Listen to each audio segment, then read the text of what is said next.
Olá, pessoal, muito boa noite, sejam todos muito bem-vindos. A Hora da China, número 90, começando toda terça-feira, 21 horas, no horário do Brasil. Quarta-feira, 8 da manhã, no horário da China. Começando a Hora da China, mais uma edição, mais um episódio aqui para compartilhar muito conhecimento, muita informação, tudo que a gente imagina, entende ser relevante sobre tecnologia, modelos de negócios, inovação que acontece na China e a gente já há algum tempo busca compartilhar aqui com o público e nossa audiência aí já cativa aqui no Brasil. Pessoal, a Hora da China já acontece estamos no episódio número 90, então a gente está indo para quase 2 anos de Hora da China e a gente já experimentou vários formatos, né? A gente faz vários formatos aqui, Open Mic, Trends, especialista, que é o que a gente mais faz, né? De trazer alguns convidados para falar de um tema específico.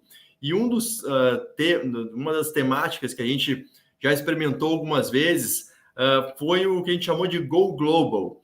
O que é o Go Global? É quando a gente traz um convidado estrangeiro para compartilhar informações. Isso é uma coisa que a gente já há muito tempo queria fazer e a gente ficava na dúvida, mas vai trazer um estrangeiro, a gente não consegue botar tradução simultânea, como é que vai ser? A gente vai fazer a live em inglês. E aí a gente experimentou, eu me lembro que a primeira convidada que a gente trouxe nesse sentido foi a Olivia Plotnick para falar sobre o WeChat e foi muito legal. E a gente repetiu algumas vezes depois da Olivia, e hoje, mais uma vez, a gente vai repetir esse formato, fazendo o formato Go Global, trazendo um convidado estrangeiro, um convidado chinês, e a live, por isso, será em inglês. Então, eu vou fazer aqui a saudação inicial em português, saudando todo mundo que está conectando aqui com a gente, mas já avisando que já a gente vai trocar o idioma oficial deste episódio número 90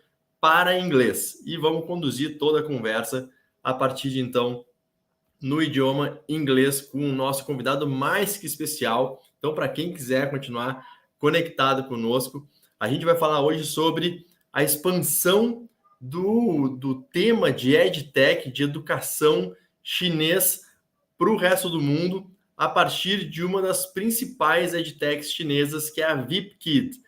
Então, esse vai ser o tema da nossa conversa de hoje, que vai ser, com certeza, interessantíssimo. Então, para não alongar mais e a gente já poder começar a conversa, eu queria estender aqui a minha saudação de bom dia e boa noite, em português ainda, para a Camila e depois para o In. E aí o In faz a nossa introdução para o nosso convidado e a gente muda para o inglês e começa a nossa conversa. Então, Camila, muito boa noite para você. Bom dia para você, né? Tá no mudo, peraí, segurei.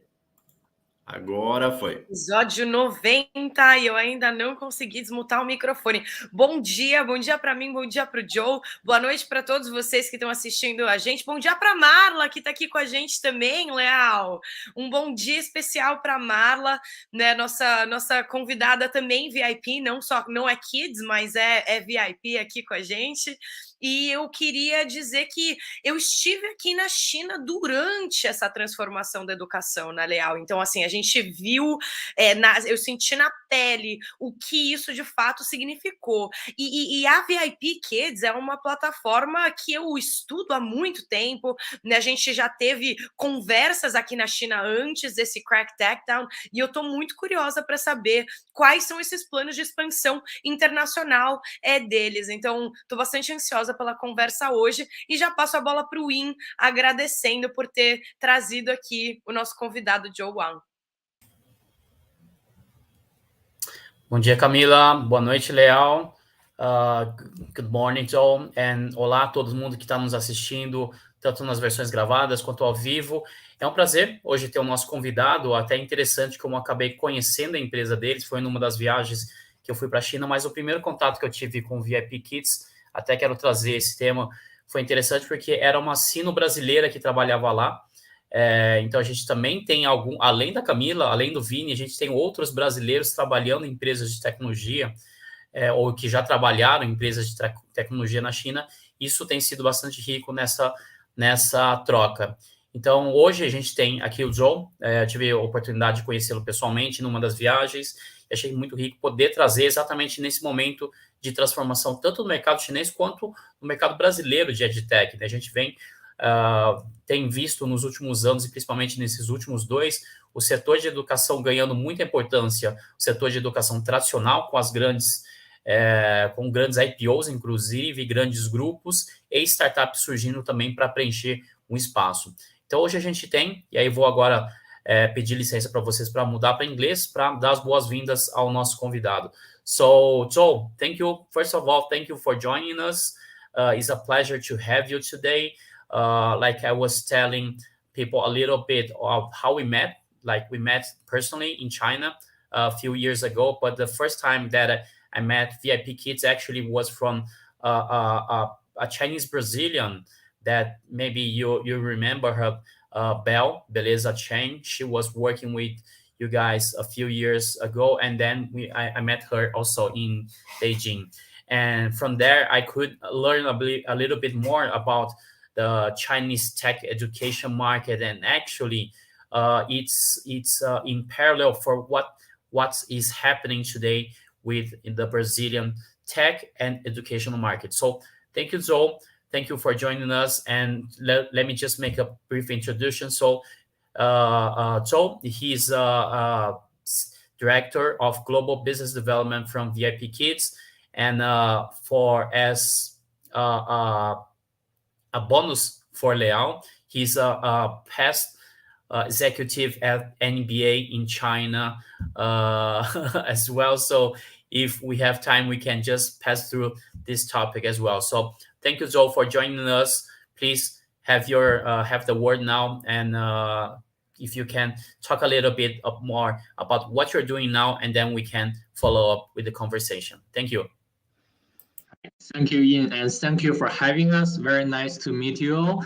And so I'm Joe, and right now I'm based in Beijing. I'm from VIPKid. So like Ian said, we met in 2018 in Beijing, right? But so that's when I joined VIPKid actually. So I joined VIPKid in 2018 and stay with the company till then. So it's quite an interesting time. Because we have seen a lot of ups and downs with the company, with the industry, or with the entire country. So there are a lot of stories that we can share, I think, during today's session. Anyway, it's my pleasure to hear, and I'm happy to answer a lot of questions, and happy to chat here. So right now what I'm doing here is doing the strategy planning for global expansion of VIPKid, because I don't know if you guys are familiar with China's double reduction policy regulation, just launched later last year. So our business in China will need a transformation. So right now we shift a lot of our resources and focus beyond China mainland market and doing globalization. So we have an office in Korea, in Seoul, and also we form a few partnerships in US, Korea, Japan, Saudi Arabic, and some Southeast Asian markets as well. So I mean, China is still our biggest market, and it's the market that we're familiar with most. But right now we have a lot of projects going on in other global markets as well. And we do hope that the TAM market, especially Brazil market, can be one of our next station in the future. Oh, thank you so much for this explanation. Can you briefly introduce to the audience so that everyone knows exactly what we're talking about when we say VIPKids? And if I could add to that, what makes you different from the other platforms of online education that currently exist in the market? Yeah, sure, Camila. I will do a quick introduction on VIPKid. So VIPKid is founded by our founder Cindy Me in 2013, and I would say we are a platform that connecting students and teachers globally to do the one-on-one English language learning online. So our teachers are 100% from North America, so mostly US and Canada teachers, and our students are from the global, from all the countries in the world, but mainly China mainland students, right? So what we did is we create a platform, we create the content, the curriculum for teacher, very easy to teach kids age 4 to 12, 4 to 15 online, right? So at first, we founded in 2013, but our first class actually happened in early 2015. So during that 2 years, 1 or 2 years, all the things that we did is to create a product, right? How to make kids that they make them able to stay in front of the screen and listen to an online teacher and to learn a second language. I mean, that's very challenging. It's very different from the adult language training.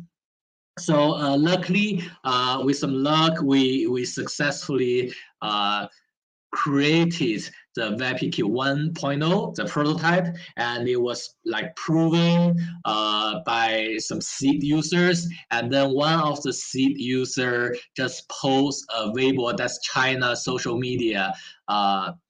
So they post on Weibo, and all of her friends are keen to know what it is, and they're keen to try this new product. And then the story begins, and the business took off. I think when I joined the company, in 2018, we have roughly around 300,000 students. But by the end of 2020, I think we have over 1.3 million paying users accumulatedly. Yeah, so it's a very inspiring story in China. I think we are the one of very few company that can reach, say, 1 billion revenue, 1 billion US revenue in 5 years since we just launched, since founded, right? And if you're saying what makes us different, I know there are a lot of companies that are doing the similar products in the market right now. I mean, they're doing very good, and but what really makes us different is, I think, one is our teacher network, right? So we have over 70,000 very active, high quality teachers in US and Canada. I mean, we're very proud of our teachers, and they really dedicated in education. So that's one. And two, I think we invested a lot in technology, right? So how to make sure the stable class delivery, and how to create a platform that can easily schedule and pair teacher and students at a very flexible manner. For example, if you want to take a class now, and I mean, you can go to the platform. It's a little bit like Uber, right? So we're really leveraging the advantage of gig economy in the world. So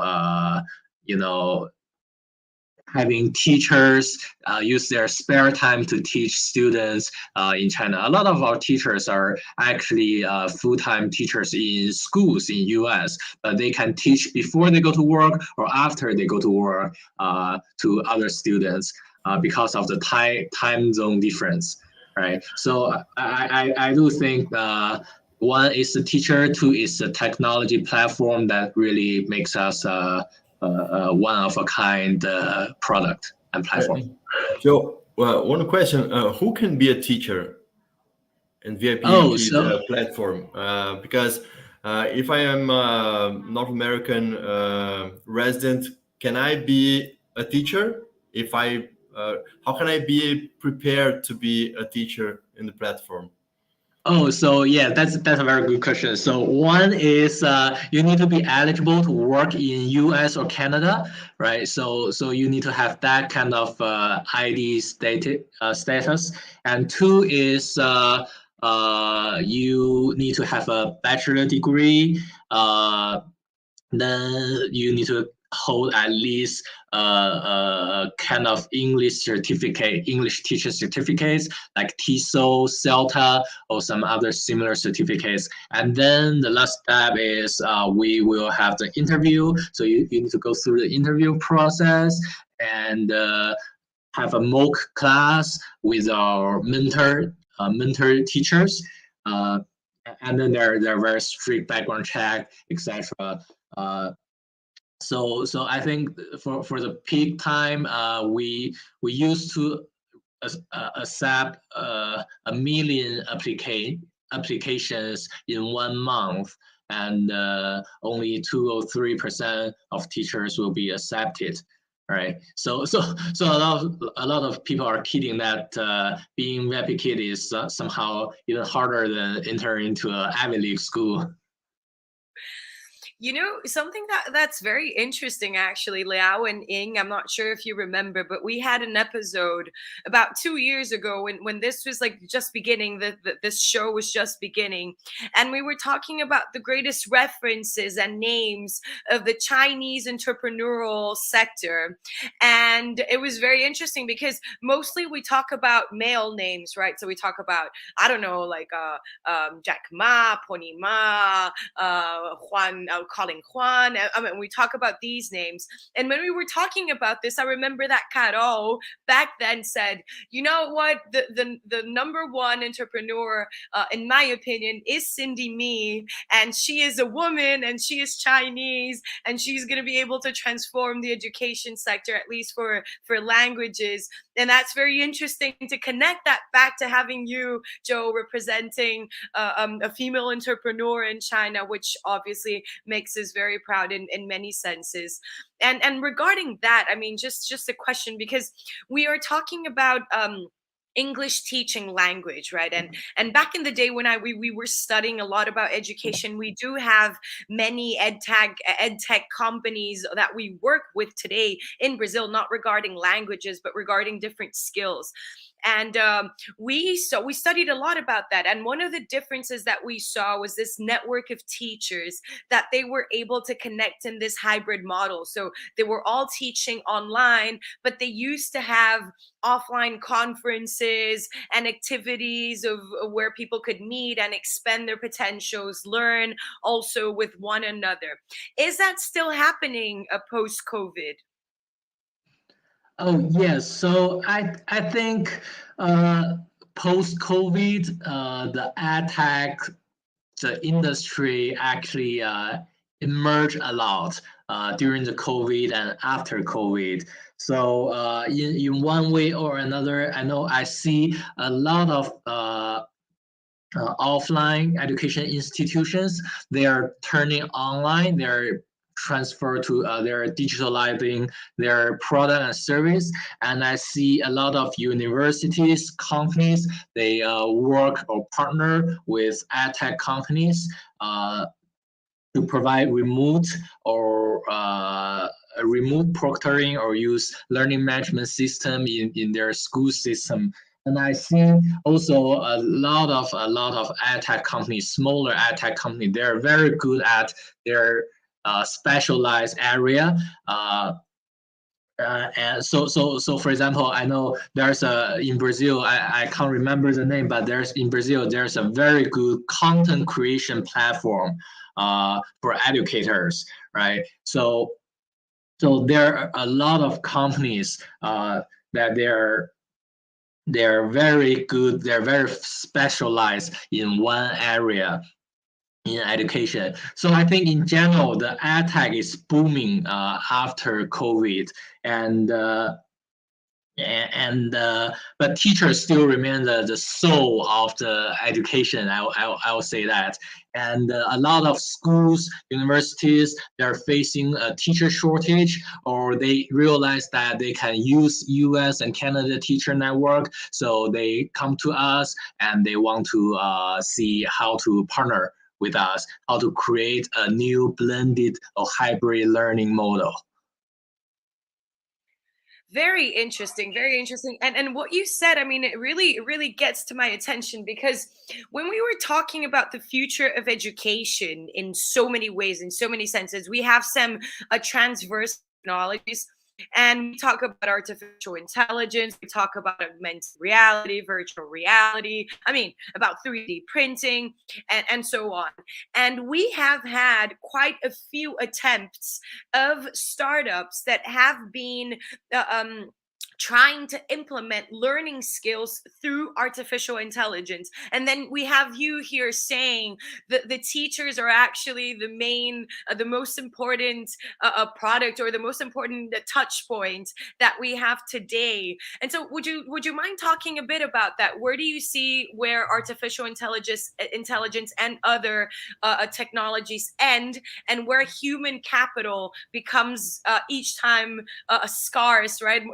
Scarcity, like an issue, and more important. And do you want to complement this?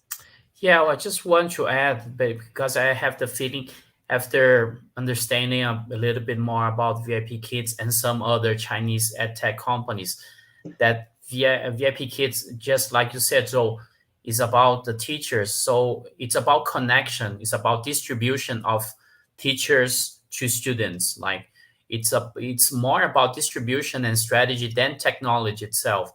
And then we are seeing, I think, at least before the whole transformation of the Chinese edtech market, there was a new wave of like edtechs based in AI, like Camila was saying.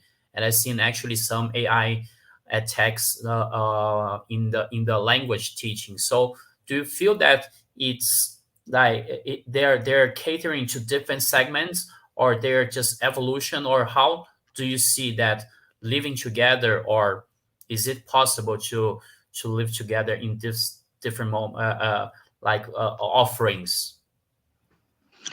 Thank you for. I mean, those are great questions. And so first of all, I want to answer Ian's question about on VIPKid. Is VIPKid a technology edtech company or not? So that's, when I first joined the company, or before I joined the company, that's a question that I ask myself a lot too. But what I will put this, I'll say is VIPKid 1.0, right? Let's say VIPKid 1.0. It's innovation on business model, and it's less technology, it's more business model innovation. I would say that because what we did is connecting student, and China is more of a innovation of the gig economy, right? So it's a Uber, or it's a Amazon in education. We can say that, right? But then as our business grows, and as our product being more mature, and it is a technology driven company and platform, from my opinion, because we invested a lot in the technology infrastructure, and we invested a lot in the scheduling and pairing platform, and also we invested a lot in the AI platform, which I will say later. I will elaborate more on that. So I think two things that we value a lot from technology, we expect a lot from technology, is one, how can we improve the proficiency of English language learning, right? So for example, we do want our parents and our kids to feel that this class, our service is worth it, worth of their time, worth of their money. And we know that we're using the best educators. We have the best educator in the world, and we want them to. We want our students and parents to feel that, right? So one of the things that we do is to have the study report generated from each class. We are doing the gig economy, so every class may be different teacher, maybe the same teacher, maybe the different teacher depending on students' preference. But say another teacher come in to teach these students, right, for next time, and they will have they will automatically have a study report from the platform saying, okay, which area this student need to improve and which vocabulary sentence they need to practice more, right? So we keep the consistency of the education, and then the student will have better learning results, right? So that's one, the proficiency, and two is efficiency of learning, right? So we at first we do want to we want our students to be flexible. They can learn wherever they want, and they can learn whenever they want, right? So each of our class is 25 minutes. We don't want them to spend an hour in traffic, go to a offline school, and take a 1 hour class and go back to home for another hour. So we create this platform so we can allow them to use their fragmented time to learn. And even after beyond the class, beyond the 25 minutes class, there are a lot of tools and features they can use on our platform to practice as they're speaking, to memorize vocabulary, and to do additional supplementary readings. We have a digital library, which is fantastic. They can have they can have a lot of reading there, matching to their English proficiency level.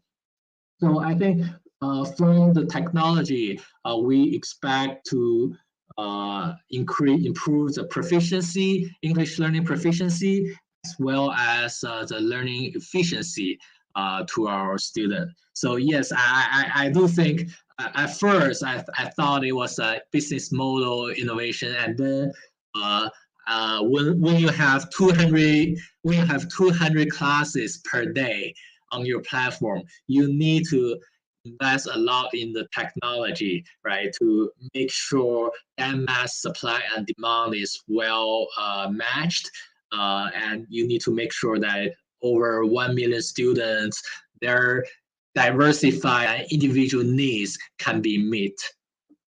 Right.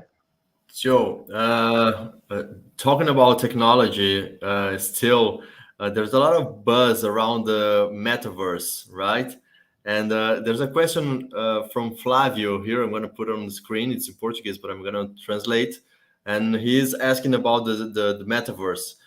If you guys in the VIPKid, do you have any plans about metaverse, using creating a metaverse environment to host the classes in a metaverse? What are your plans around this topic? Is there plans? How are you running this topic? If you can talk about this. I mean, that's a very exciting topic, and personally, I'm a video game player, and I play a lot of games. And when I think about metaverse, I always think, okay, so for example, if we're playing World of Warcraft, I don't know, for example, and you can control your avatar and learn a lot of things. Say, learn English with your teacher, with your mates. That would be a very exciting topic. For VIPKid, we don't have the plan to do metaverse, but a lot of companies and partners, they have the interest in doing that, and we're very open to partner with them. I know don't know if I don't know if you play Minecraft. I know Minecraft. They partner with Cambridge as English assessment, and they create a Minecraft for English. So where teacher can create different challenges, they can have different challenges within the game, and a group of classes can solve the puzzle together in the game. So I think that will be a very good example for metaverse in education. And if there's any chance that our teacher can be part of the metaverse, that will be great. So let me ask you one thing. You just mentioned partners, that your partners are doing. And here at A Hora da China, we talk a lot about platforms and ecosystem models from China. Do you see VIPKids being not only as platform that connects the teachers to the students, but also in some sense ecosystem, since you just mentioned platform? And how would that work, or is already working now?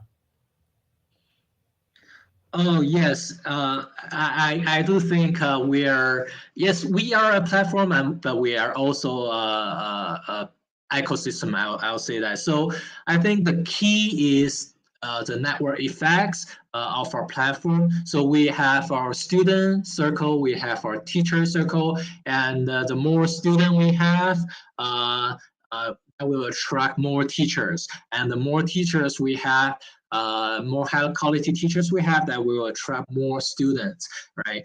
And so that's a network effect. And to add on those wheels, we have a lot of content provider partners, say a lot of education publishers.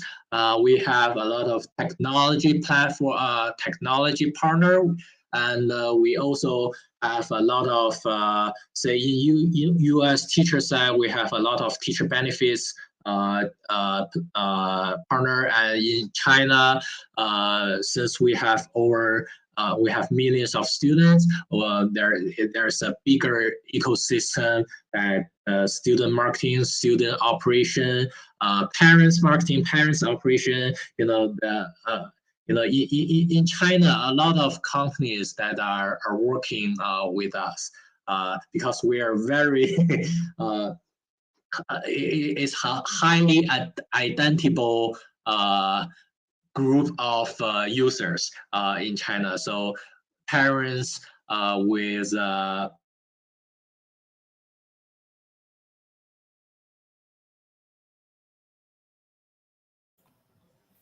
Yeah, I think yeah, Joe, you're back. You're back. Yeah, you're back. Okay, great. So I was talking about in China, we are a very identifiable group of users based in mainly tier 1, tier 2 cities of China, and willing to invest in education and willing to have their kids to learn English, and to learn English, not only English, but also they're not learning test prep English. They want their kids to be global citizens, right? So I'll say a lot of brands and companies, we're having the same goals here. So we work a lot together. Very interesting. Joe, I have a question for you, because when we're talking about expansion and you are leading in a certain way this global expansion, well, we don't know if what is the strategy, in fact, to get to Latin America. But when we're talking about expansion in China before the tech crackdown, we are talking about a diversity and it's very a plural way of how to get into the market, right? And one of the strategies that is very used by edtechs is, in fact, how much does a student cost, right? So it's the cost of acquisition per user or customer. In that sense, your customer is a student. And recently, that cost has been risen, and it's been growing, exploding when you have other competitors inside the same market and competing for market share. And so many of the edtech companies, they started using other ways of expansion in China. So making partnerships with institutions, organizations, schools, universities, and so on. What can you say is the key success factor for VIPKid's expansion in China? I mean, if you can share, obviously, what do you think was the best strategy to go and grow inside this huge country such as China? Okay, so I mean, the strategy that I'm talking about may not apply now to the education sector in China because of the double reduction policy. But I think that a lot of other business, we have a lot of things in common. So as you mentioned, Camila, there are a lot of strategies, ways that you can acquire students or users in China, and even in education sector, VIPKids compared to other peers, we're not using the same strategy. But one thing is true that you mentioned the CAC, the cost, customer acquisition cost skyrocketed in the past years because of fierce competition in this market. So I think just to give you an idea, so in 2017, 2018, so compared to 2020, our cost of acquisition maybe 5 times or 6 times higher during that 2 years. Right. So that makes us harder and harder to invest in advertisement, right? To do the TV commercials, and that makes us to think what are the most efficient way for us to acquire new users. Because in China, most people get huge investment from investors, and so they have a lot of ammos to burn. They have a lot of cash to burn to get the student base, right? And but for us, we want to be profitable. So one of our goal in 2020 is to make at least $1 per class, right? So making a profitable business, healthier and more profitable business, right? So I think one thing I can share of our student acquisition strategy is the referral strategy. Because we found that education in China, I think it's all around the world, it's the same. Education is a very personalized thing, and it's about trust, right? So education is not a goods that you can put in a supermarket or in a mall where people just go there and pick it up and check it out, right? So education, I think, especially when that related to your kids and when that related to your family, you need to build some trust with that product and service. And also, it's a very personalized thing. A lot of parents, they want better education. They want the best education, but they don't know what is the best education, and they don't know what is the most appropriate service and product for their kids and their family, right? So they need they need to hear from trusted persons or trusted group, right, to get that information. So what we're doing for the referral strategy is once we have our current users and we invest a lot in our current users, we make sure they're satisfied with our product service, and then we kind of have them, encourage them to share that on their social media website, and we kind of encourage them to recruit their own circle of friends, right? So, for example, if I'm a dad I'm a dad, and if I hear someone from my kids' class, another parent from my kids' class saying, okay, VIPKid is a very good product, and look at my kid, he has been studying for a year, and now he can speak very good English, and I'm not sure 100% I'll buy it, but at least I will consider it. And I will say, okay, that's a proven product for my group of people, for my demographic, right? So instead of investing money in advertising, TV commercials, out-of-door commercials, we invest money in our current user base. So we will reward them if they help us recruit more students. And the new student coming from the old student, the existing student will also get extra class credits when they sign in, right? So I think that is a proven strategy in China. People are willing to share on social media. At least our group of users are very willing to share. They're kind of very high influencing people in their industry and in their field, and they are willing to try new things, and they're willing to let people know that they're trying very new fancy things here. So I think, to answer your question, one of the special source of our student acquisition strategy is to do the referral in China. Mm-hmm. So it's interesting what you just said about having parents, families sharing on social media about the program VIPKid, because possibly outside China or outside Asia, this is not a hot topic that people will share on the social media, especially because as we already know very well the importance of education in Asian, in Chinese culture. So as a responsible for going international strategy for VIPKids, how are you seeing the importance that other countries, other cultures give to education, and how you're trying to adapt this?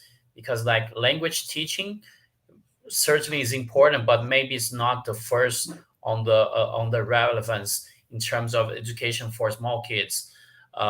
Maybe there are other topics, other subjects that come before. How do you see the difference that Chinese family, Asian families in general treat education, treat online education, and your experience in other markets, and how are you adjusting this? Because certainly the expectation of the company or the strategy has to be very different, right? Yes, you're right, Ian. So we have been talking with a lot of partners, a lot of folks around the globe to learn more about other global markets. One thing is for sure that, like you mentioned, each market will have their very different needs for education and for English education as well. But the good thing is, a lot of countries, a lot of markets, they have interest in English education. And I think there are two reasons. One is, a lot of countries' MOE, Ministry of Education, they put English as a more important position in their curriculum development and in their education system. For example, I know Japan, they are having a transformation of their English test, and in Saudi Arabic, they're starting to learn English from grade 1. Previously, I believe it was like grade 4. They start to learn English at grade 4. Right now, they're starting to learn English at grade 1. And a lot of Southeast Asia countries, they're adding English as a mandatory subject for college entrance exams as well. So I think that's one, the government side, the government level, they're putting English as a more important position, right? And also another thing is I think it's very similar to what happened to China before. So in China, say 30 years ago, let's say 30 years ago, not a lot of people in China can speak very good English, right? So if you can speak very good English, you can get a very decent job, you can get decent salary, you can go into the foreign invested companies in China, right?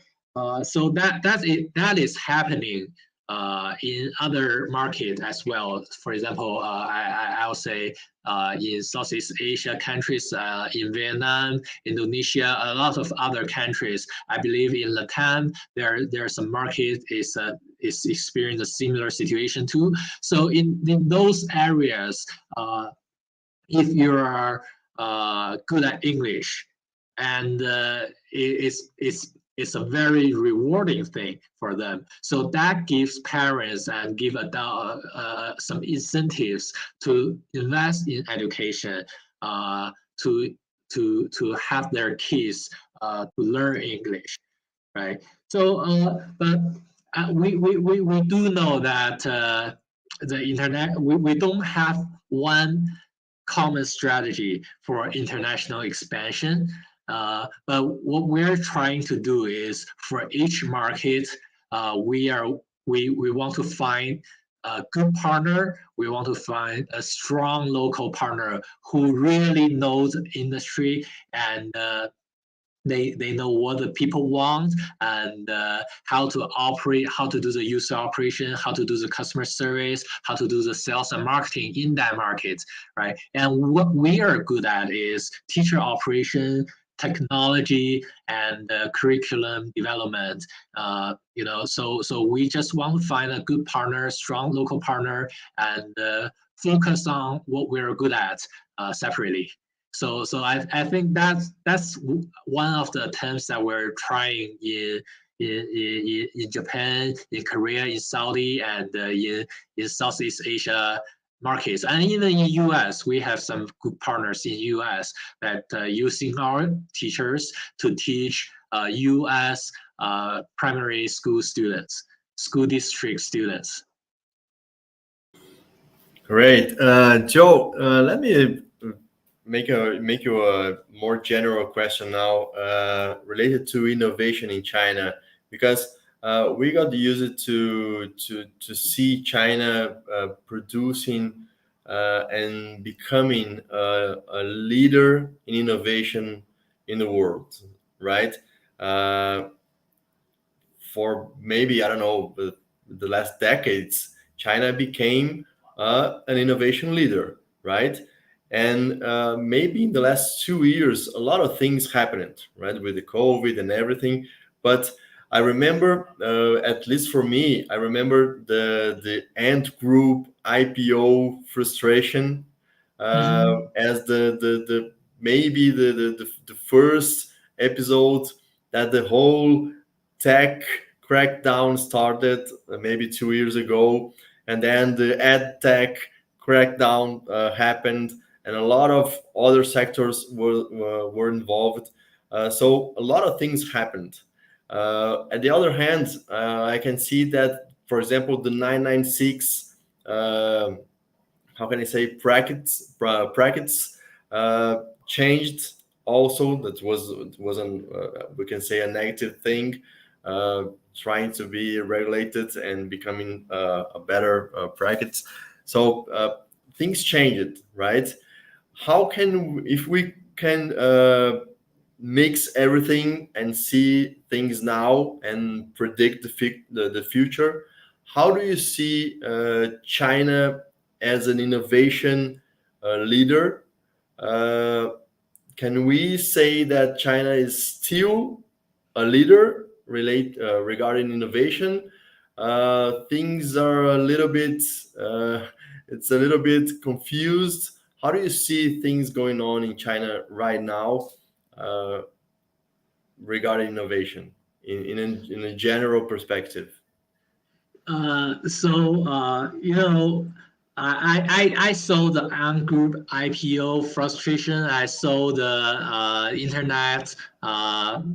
You know, I have been I experienced the entire edtech, you know, ups and downs for the last year. So I think it's a very interesting topic here. And so I think from my personal opinion, the innovation will never stop in China. My personal experience is I have a lot of colleagues, right? A lot of friends in this industry are affected by the China double reduction policy or by the international crackdown, you know, that kind of things, right? So, but what they did right now, what they're doing right now is a lot of people, they form their own startups and doing their own business. And their business is very, very interesting. I would say it's very interesting. It may not be money-making business, but it's very interesting, very creative business, right? So I think the innovation is not going to stop, but the government will be it will be under government's guidance in somehow. And I kind of admit that previously a lot of companies, they are doing the quite similar things, right? That's a waste of resources. I admit that, right? So right now it may be a better thing for people, you know.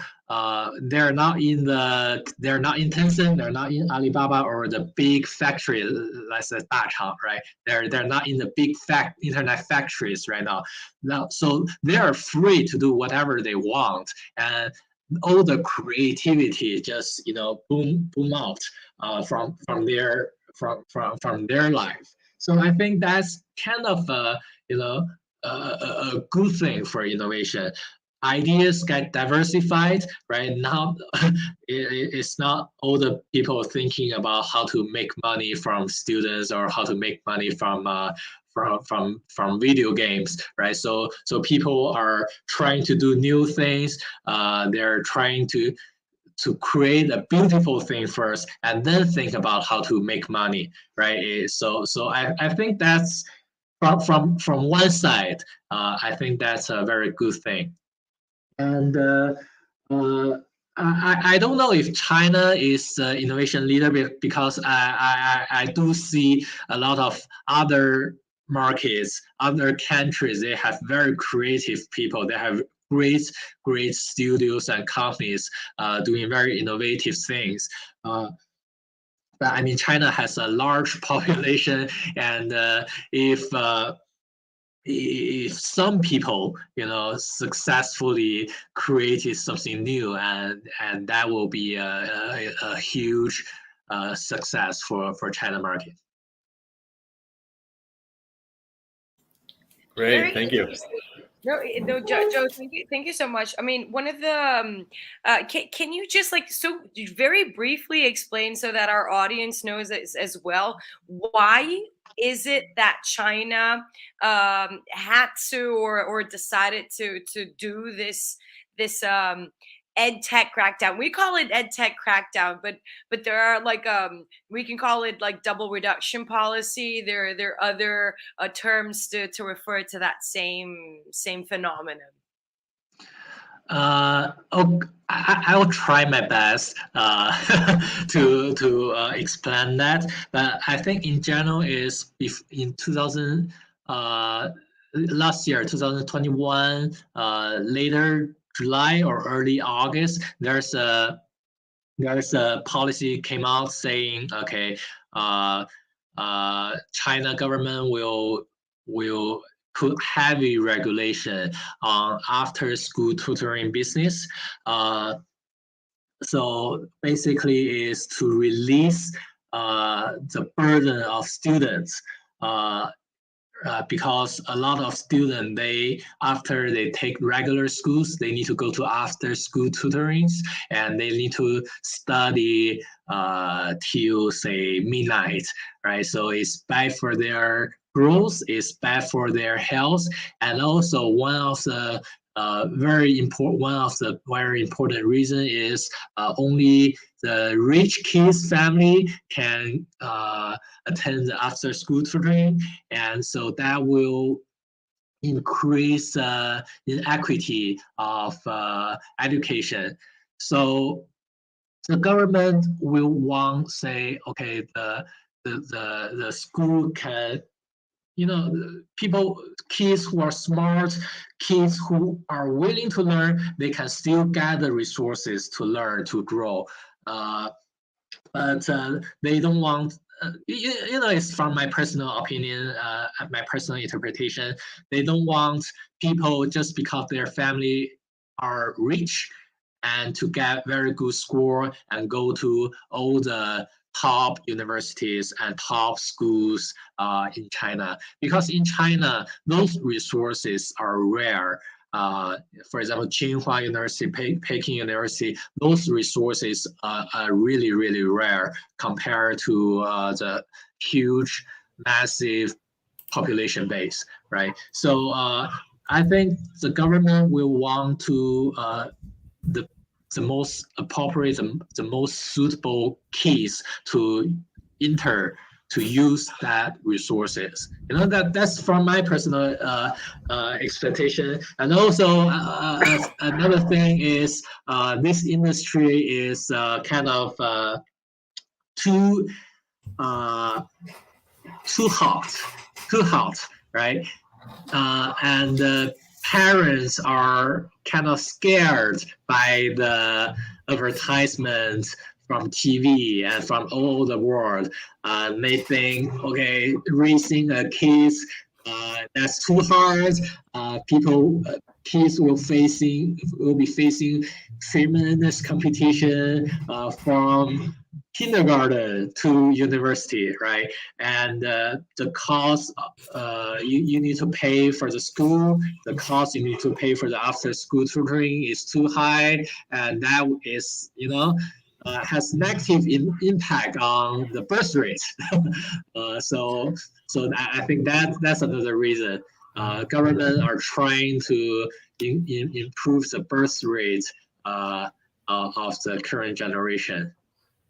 So I can understand that you agree with this kind of movements that the Chinese government is taking, right? But how about the impression or the opinion of the Chinese population in general, and maybe VIPKid users? How did they see? If you have can give a general feeling of this, do they agree with that it was necessary? Possibly, people are finding other ways to fulfill this kind of need because the competition will still be there, right? The pressure from the family, from the society will still be there. Maybe it's not fulfilled by the companies, but other ways. What do you think about this? Yes, so a lot of parents, they came to us and asked us, is there alternatives of our products that they can use or they can try? So I have to say that the demand is still there. Parents are still confusing and they're still anxious about their kids learning, their kids growth. So they are trying everything to help their kids. So that's from parents' side, which is understandable. But also from school side, I know school invested a lot in their curriculum and in their school life development. So I think a lot of need can be met within the school. And if the need is so the individual needs cannot be met at school, there are other platforms, which is, I think, is more affordable platform that they can choose from. Right. So people are still figuring that out. I'll say people are still figuring that out in China, because the policy just came out one semester. Right. So I know people are still trying different ways, and government is still trying different ways. Schools are trying different ways. So I think there will be a balance in a year or two. Really cool, really interesting. Joe, just so before we end, can we come back to the AI thing? Because you said you were going to mention how you're working with AI, and we never got there. So I just want to close thinking about that, and maybe if you could also talk a bit about what the future of education will look like in that sense. How will platforms enable that future of education to happen? Okay, so great. That comes to the AI part, my favorite part. All right. So like I mentioned, VIPKid invested a lot in AI platform. I know a lot of other companies are investing a lot in AI as well. So what we did in AI is, I think there are three sectors. One is the recognition piece, speech recognition, picture OCR, you know, those that can help students to give students a score to enhance their learning experience. So for example, a teacher give a homework to the student, and the student will write it down on the paper, right? And then scan it. Then the teacher will know we can send the paragraph to the teachers, and teacher can help them with the homework, right? And two is speech recognition. Every time they learn new words, before they talk to the teacher, they can talk to the computer, talk to the AI bot, right? So we can know is their pronunciation right or wrong, and how to improve their pronunciation. So we can make sure they really know how to pronounce that word. They really know how to use that word. So when they talk to teachers, you know, they have already learned the knowledge. When they talk to teacher, they use and they apply the knowledge. So language become a skill instead of a knowledge. You know, that's a key mentality or philosophy we have in our education product. So we want students to learn before they meet the teacher. When they meet the teacher, they just apply the knowledge, practice the skills that they have. So we do think English language learning is a skill, not a knowledge. Right. So the AI thing, the speech recognition, the OCR, that will help them that will save their time, and that will save teachers time.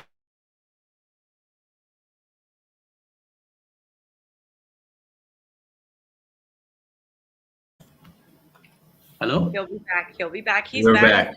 Yeah. You're back now again. Okay, cool.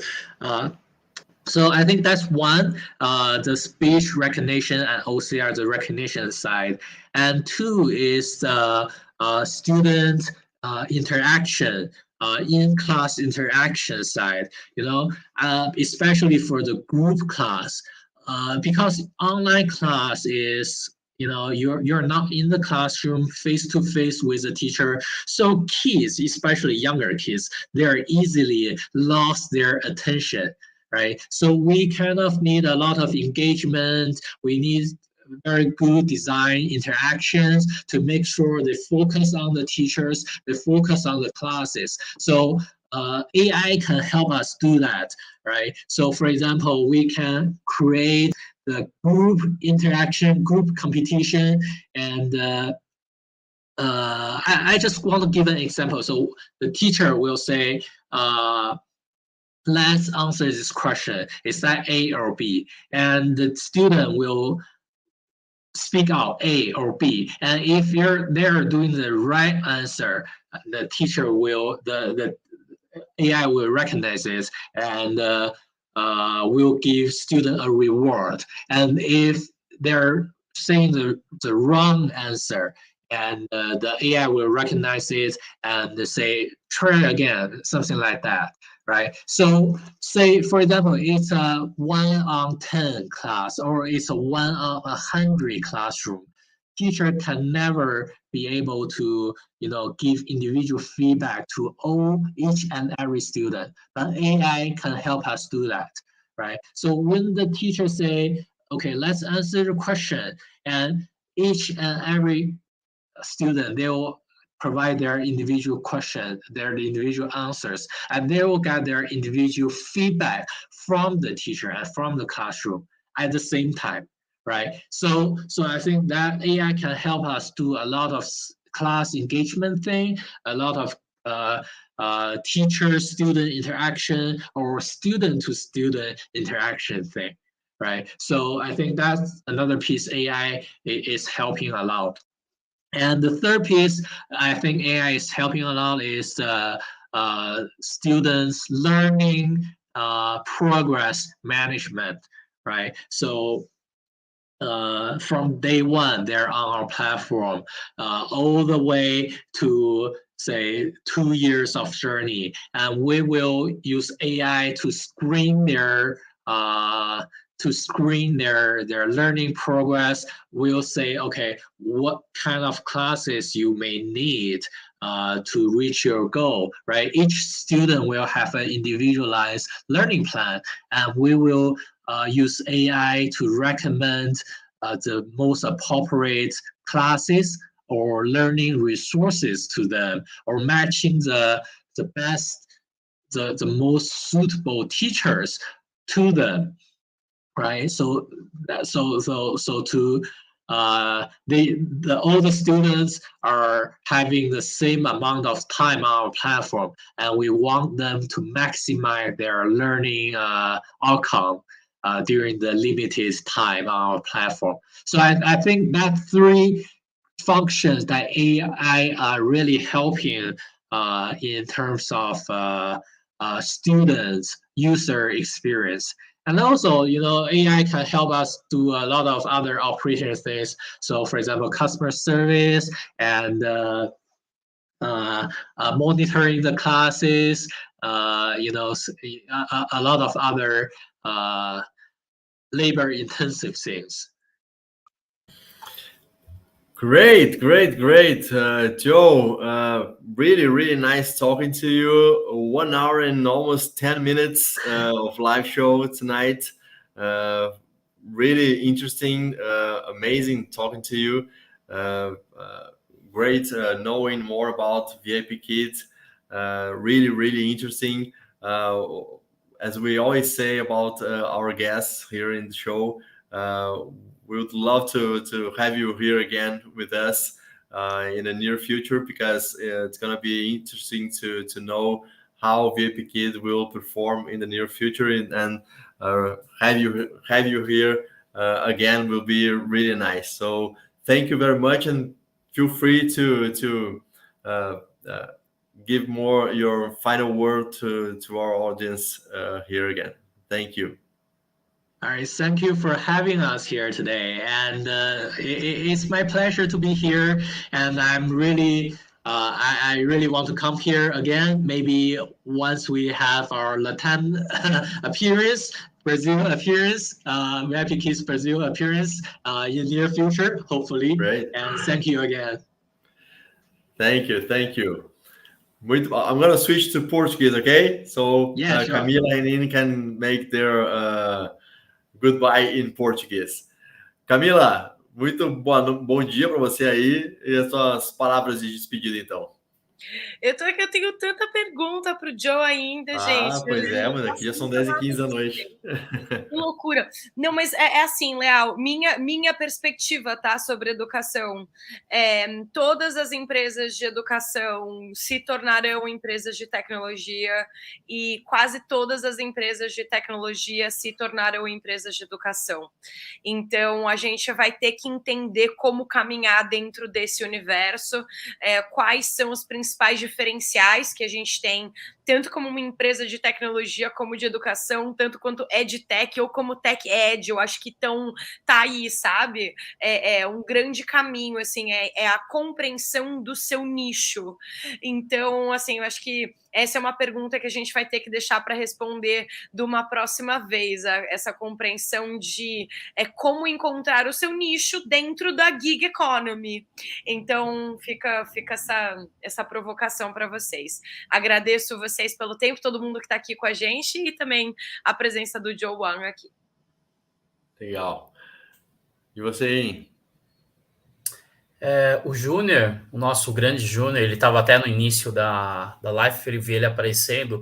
Eu acabei de falar ele, não sei se ele ainda está aqui, se ele tiver, por favor, se pronuncie, mas eu vou fazer uma pergunta, na verdade, para você, até baseado nisso. A StartSe é uma empresa de educação ou é uma empresa de tecnologia?